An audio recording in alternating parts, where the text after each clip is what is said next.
Hello and welcome or welcome back. My name is Nicole and I am here to wrap up the month of December. Now you're going to be seeing this after December 25th, so after Christmas, but it's clearly before Christmas for me. But this is just how it was going to work out to get the last of my books out. So that said, what I'm about to share with you is not going to technically be every book that I've read in the month of December. However, it will be talking about every book that I have talked to you about in my weekly reading wrap-ups in the month of December, except for two, which I'm going to talk about right now. So the way that I'm going to go through this video is I'm going to first start out by talking about two of the final books that I want to review with you. Actually, there's three. I'm then going to go over my December stats, and I'm going to talk about I guess my year-end stats, just as far as it concerns like wrapping up like book projects and things that I was working on for the year. And I think that's it. Oh, and my 10 before the end. I'm also going to talk to you about that. So let's just go ahead and get going because it's quite a bit. I'm going to put timestamps in the description box below. So if you don't want to hear about every single thing, you'll be able to skip around between the book reviews and the statistics and what my December looked like and a bit about how all of my reading plans for the year ended up working out. So it's gonna be a lot, but I'm gonna try and do it quickly, partially because my son and I are trying to go somewhere. So first, I'm going to go ahead and get started by discussing the three books that I have to review real quickly. The first one I'm going to start with, I borrowed from the library, so I will just put it up on the screen, and that book is Sky Daddy by Kate Folk. This is a work of contemporary fiction. It was published in April of 2025, so just earlier this year, but I knew about the book and didn't initially think I was going to read it or want to read it, and then I had my mind changed at the end. And now I kind of wish I had read it, maybe not when it first came out, but at least a month or so ago when there was a local book club talking about it, because that would have been a fun discussion. And let me tell you why. So Sky Daddy in and of itself is a work that is about a quirky character named Linda. She is living a pretty humdrum life in San Francisco. She lives in a cube that's in someone's garage. I mean, not like the literal shape, but that is the shape of her room, more or less so. It's windowless, it's pretty bland, and she technically shouldn't even be living there, but what can you do? She's not making a ton of money, but she is able to survive off of her job as a content moderator. So I don't think you can get more run-of-the-mill than that in today's day and age. Linda, like everyone, however, has dreams, and her dream is to one day marry a plane. That's right, a plane. And if you don't know what that means, and you somehow have been on BookTube and haven't heard what that means, basically for her, marrying a plane would mean going down with it in a ball of fire. Yep, unaliving herself, but she wouldn't be unaliving herself. The plane would finally be sharing its passion with her in her being unalived by it. Yeah, it's as weird as it sounds. Needless to say, she is obsessed, and her obsession has to do with planes, and it crosses over from just being really interested in them to being, like, interested in them. And that plays out in the book in the normal ways is it normal? I don't know. In the ways that you would expect. Now, the only thing holding Linda back from, like, experiencing this marriage, if you will, is that she's looking for the right plane to bond with. And in the meantime, she's also kind of being held back by the various people who are popping up in her life who she's not sure would really understand her feelings about these planes, whether that be her family members, her coworker Karina, who she's maybe starting up a friendship with, or a couple of the random guys that she's meeting along the way. All of this, however, has a possibility to change when Karina invites her to a little planning/ceremony that she's having with some friends where they're going to present their vision boards. And Linda is finally at the point where she's hoping that her creation of her own vision board will be something that will finally help her manifest her dreams. Yes, her dreams of marrying the plane. Of course, because she realizes that she's slightly different than your average person, she's first got to figure out how to put together a vision board that won't be disturbing to every single person at this meeting.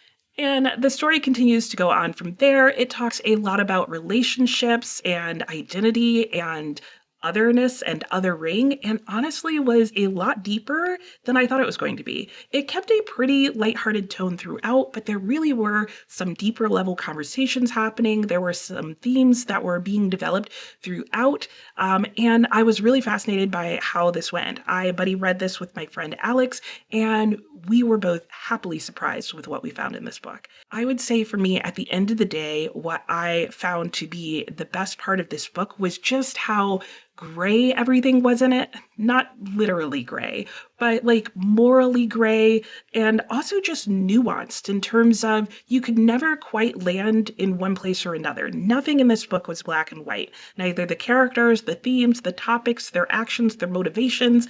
Everything was one of those moments or ideas that made you stop and think about what was happening and why it was happening, and should you be judging these people? Were you being judgy and judging these people? Were they judging each other too quickly?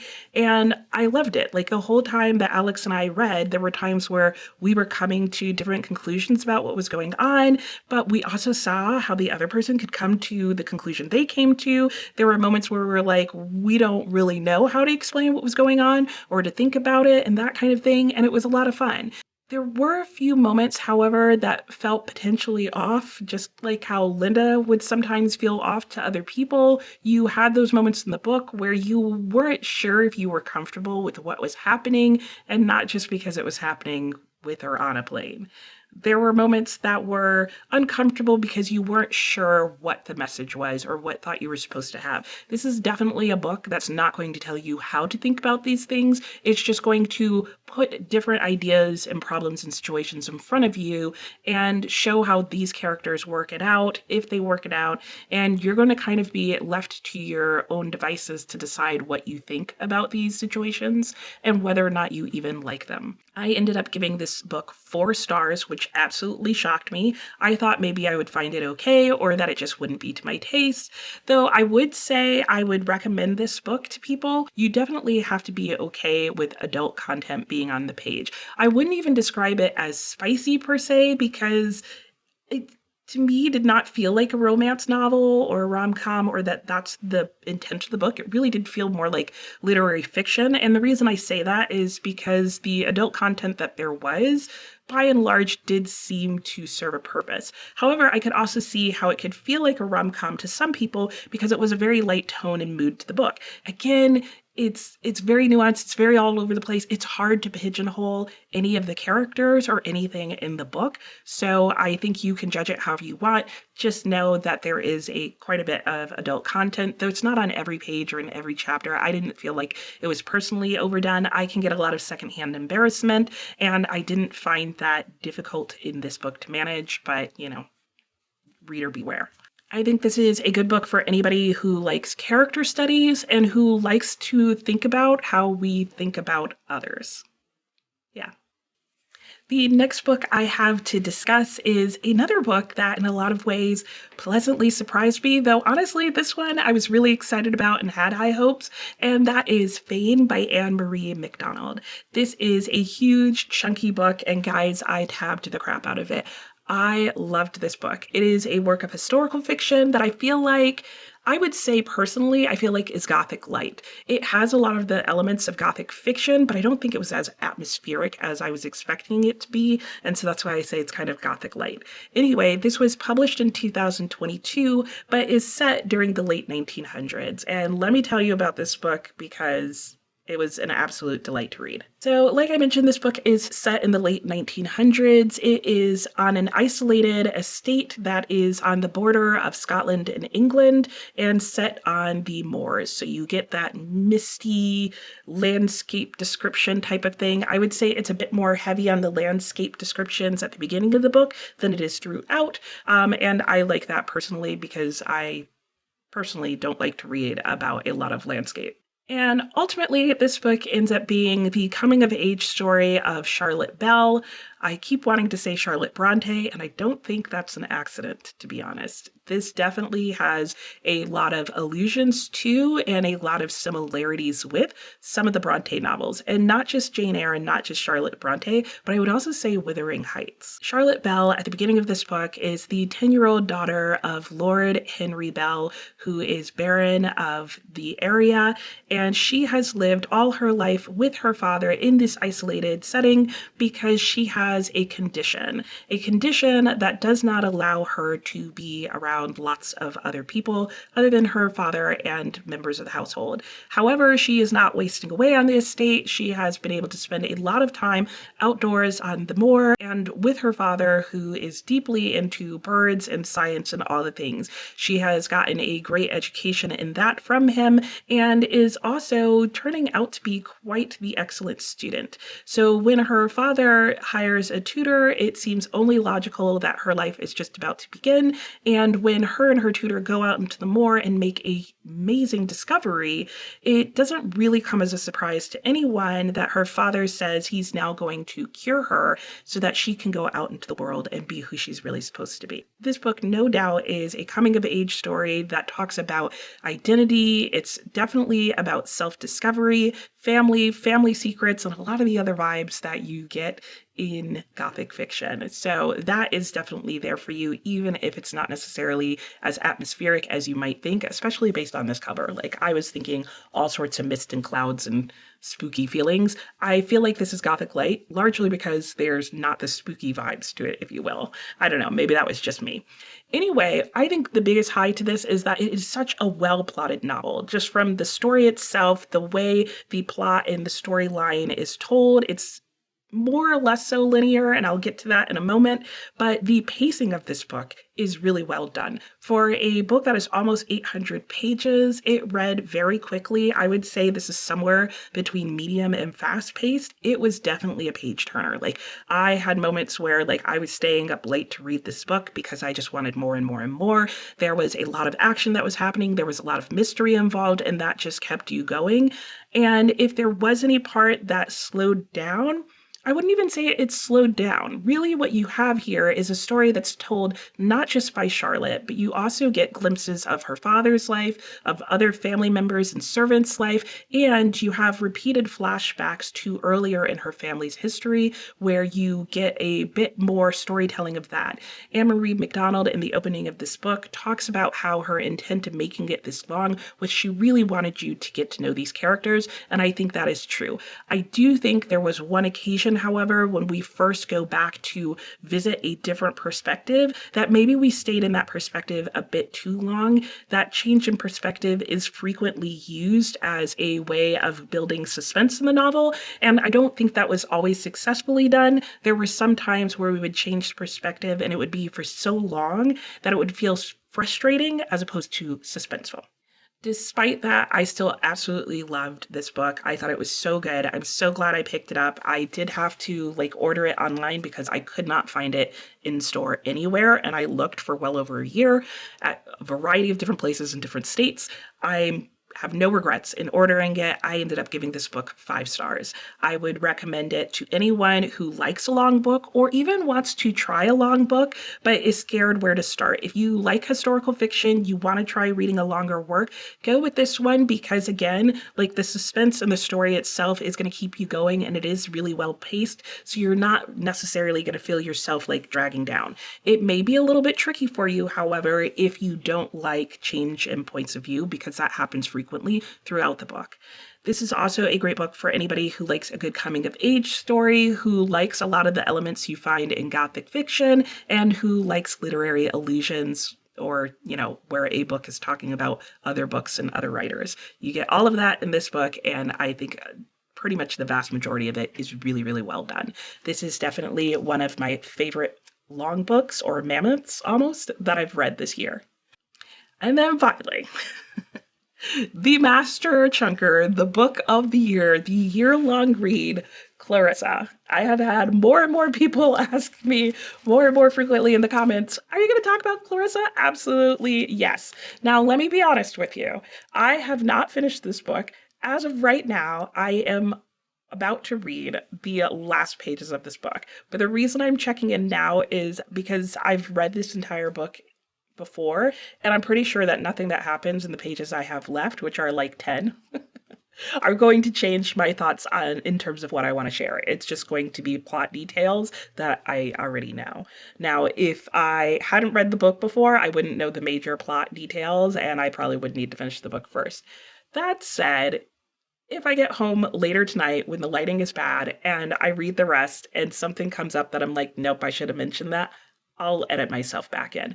But for now, let me tell you about this 1,500 page book. I'm just claiming it. It's technically $14.99, but I'm reading like every last little bit that there is other than every single footnote in here. So I'm calling it 1,500 pages.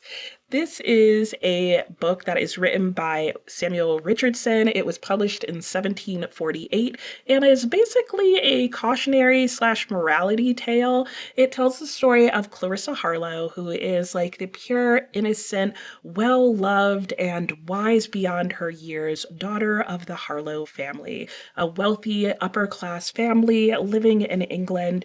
And yeah, she is just living her best life. She is beloved by her father and mother. She is their youngest daughter, and, you know, the cats meow and the dogs bow wow, as they used to say.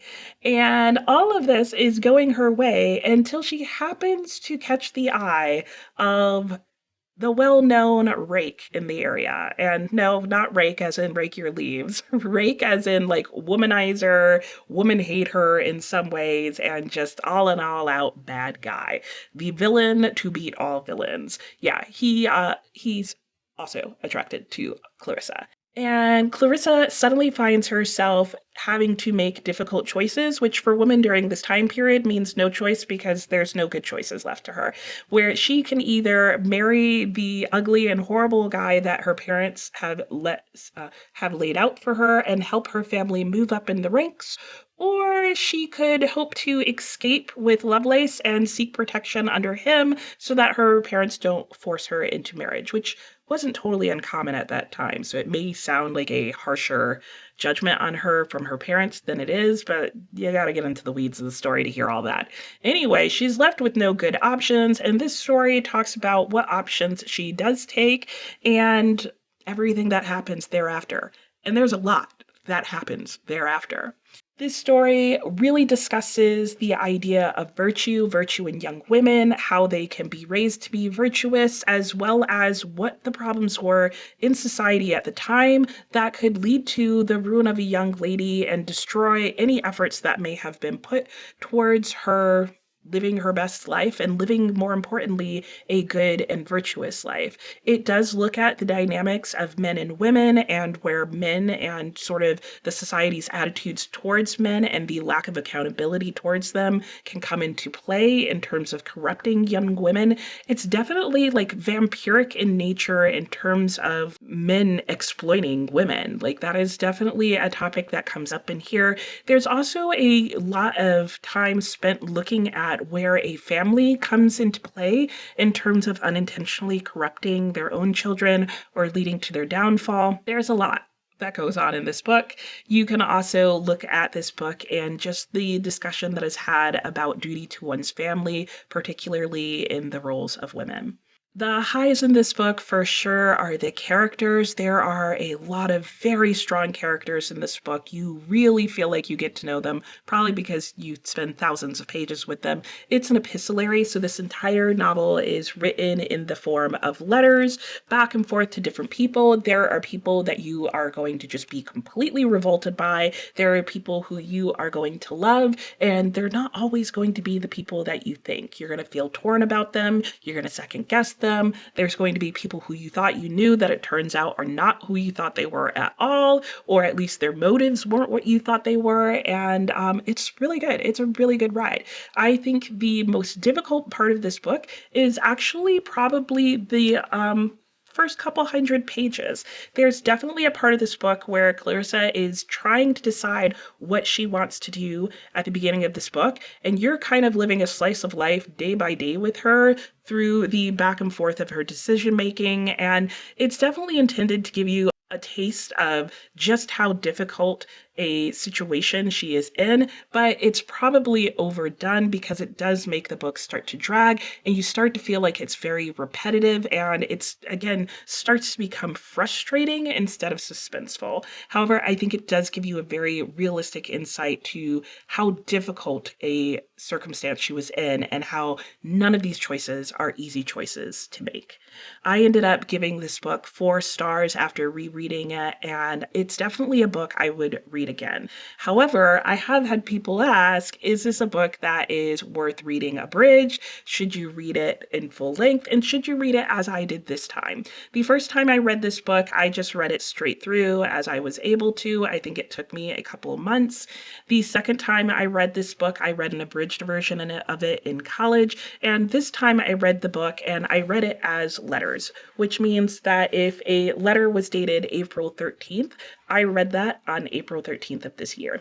That means that I spent the entire year reading this book. I started on January 4th, I believe, and today is the last day. It ends in the middle of December. So, what would I recommend in terms of how to approach this book? First and foremost, I would say, without a doubt, read the entire book first. If this is your first time coming to Clarissa, I don't think it makes a huge difference whether you read it straight through or whether you read it as the letters are dated. What I do think makes a difference is that you do actually read the entire thing, which I get is asking a lot for a lot of people. However, having read some of the abridged versions, I do think that what is taken out of the abridged version is some of the buildup that you need to truly understand these characters. I just remember thinking in the abridged edition, them leaving out some things that I really felt like needed to be in the book, and then keeping in things that I felt like were just repeating ideas that she had already shared.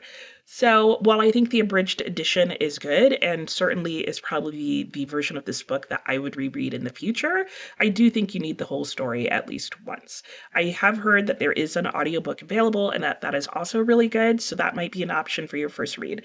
In terms of whether or not to do the year-long read, what I can say to that is that I do think it helps at the beginning. It does kind of drag out that section that I was talking about where it feels repetitive. It's going to feel repetitive. I think we all agreed that maybe like into January and February were the hardest months in this book. And then after that, like things got moving and it was a lot more exciting going forward. And there were times where we wanted to like read ahead. Just know that you need to get through the first 2 months of reading and don't give up until you're sometime in spring.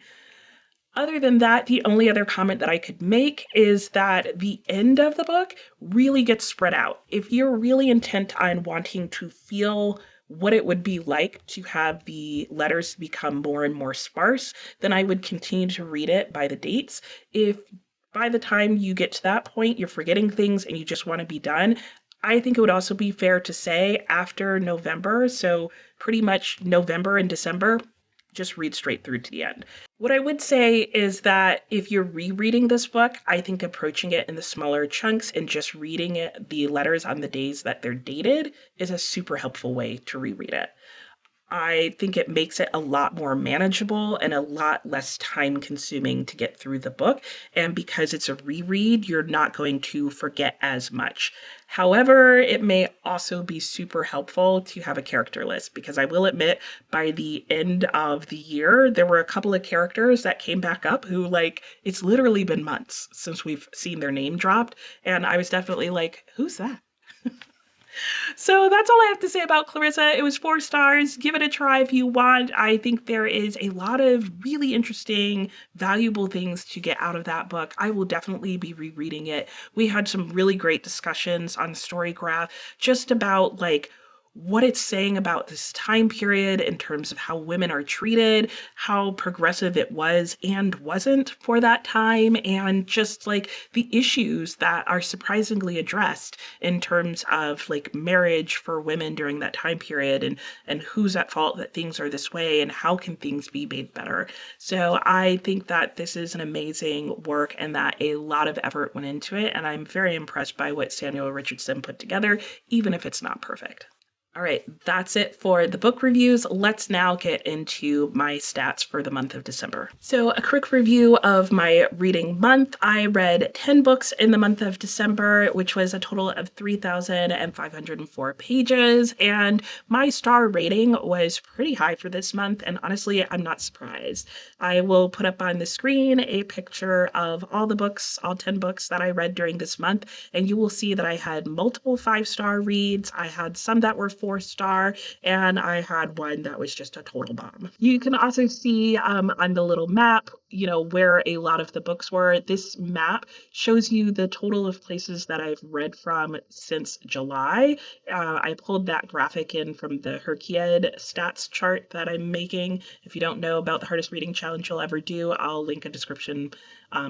put a link in the description box below for you to check out. And then the very bottom chart is just showing you the change over time in the amount of books that I've read. So I think December ends up being my third largest reading month in terms of number of books finished.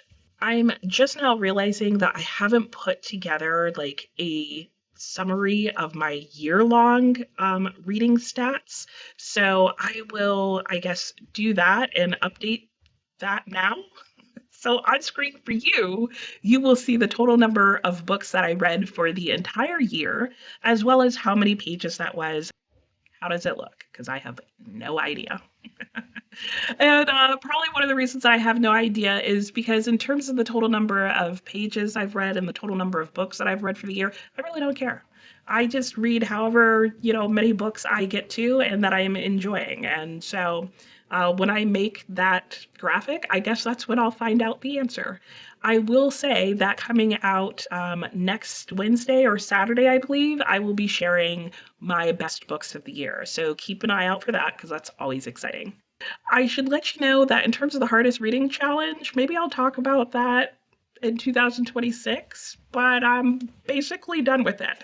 Not that I've finished the entire reading challenge, but more that I've failed. So in brief, what you need to do is read a new release each month, and I have been able to do that all the way up until October, but no, until September. I am missing one for October, and you have 60 days to get it in, and I will not be getting it in.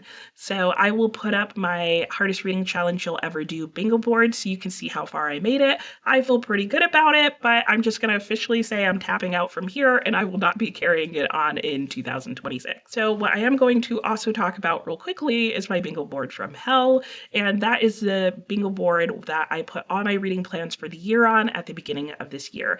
This board is created by Literary Diversions, and I updated it. She gives you a blank one if you want to use to put in your own prompts, and I did. I will show my original board as well as where my board was by the end of this year. And honestly, I'm pretty happy with how I did on this. The dark blue spaces are the spaces that I blacked out, if you will. I did technically get a bingo on this board, so I'm pretty happy about that. I was trying to black it out, but I didn't get as far as I wanted to and everything. The areas that I'm missing are the 25 and 2025. There were just a few books on there that I didn't get to, but I have plans to read those next year. I had a section on underdogs, and it turns out I just didn't get to practically any of those. I think because I was just randomly approaching those. I didn't do as many viewer picks as I was hoping to. I initially had that set at 12 and then bumped it down to 8, and I only managed 6, but I had a good time with them, and I hope you guys did as well. And just realizing I should have blacked out TBR vets because I over succeeded, impressed, whatever the word is. I'm running out of words here. Moving on. What you should know is that that's how my reading plans went. I think they went pretty well. I do have reading plans set for 2026. I have created a bingo board type style again to track them. However, next year I'm not planning on actually tracking them because that's one of the major things that I've decided to change in 2026 is I just don't want to track as many things as I did this year. So I'm not planning on doing any year-long reads that I have to track. I'm not planning on doing any year-long reading plans that I have to track. I just want to keep certain things in mind and hopefully read from those things. there's a different video on my 2026 reading plans. Let me move on because my son is getting impatient. The final thing I wanted to talk about is my 10 before the end and whether or not I read all 10 books, which if you watch that video actually ended up being 12 books. So let's talk about what I did read and what I didn't read, and I'm going to try and keep the numbers simple. I read 6 out of the 12 books for my 10 before the end. I'm not going to talk about that number situation, but I'm pretty happy with that, especially given that it was something I wasn't initially planning on doing. I decided to do it very randomly at the end of November, and I mean, you saw the video. It was chaos. So I'm lucky that I remembered to read any of the books. I did read Sunward. That was the book that I kept forgetting about, and it was really good, and I definitely want to own a copy of that at some point. The other books I read off that list included Imago, Havisham, Nutcracker and the Mouse King, and Clarissa. I decided to unhaul Crawl. That was a book that I got at a book swap, and once I started getting into it and reading the short stories, I just realized that it just wasn't a book that was talking about topics in a way that I was interested in. And I also just felt like the content in it was going to be more than I would want out of a book. I have three books that I put off as buddy reads. That includes Ghost Road. I knew the whole time that was going to be a buddy read, and we just haven't gotten to it yet. There is also Palace of Desire, which is a series I'm working through. I ended up setting that up as a buddy read to start at the beginning of January. And then there's Kintu, which again was like a lower priority buddy read, and I haven't gotten to it. There are a couple of books on there that I just ended up reshelving. They didn't make it to the end. I'm not going to read them right now. That was Titus Grown and Wives and Daughters. I did think about reading those, and I gave both of those a try and just decided that at the time I picked them up, I really wasn't interested in reading them right now. And finally, there was a viewer pick, and you guys ended up picking from the stack that I had left over, the Foresight Saga, and I will be reading that as soon as I can and be doing a full book review on that. I should add that I have a bind up of the first 3 books in the series. I will be reading book 1 in the series and doing a standalone book review on that, and that's become its own whole thing. Okay. That's it. I think that's everything that I have to say in this. Like I said, I will have a video on my reading plans for next year. I will have a video on my best books of 2025 and the door. Okay, it's definitely time to go. That's it. Let me know how your plans went for this year and how your December reading went. I'll talk to you next time. Bye. I'm almost done. It's been like over half an hour. Okay, I'm almost done. I literally just have 2 more things to talk about. How long is that going to take? Like 10 minutes. Tops. 10 minutes tops. You've had 40 minutes. Okay. You're taking up time. I can practically be done now. These are the 2 shortest things to talk about.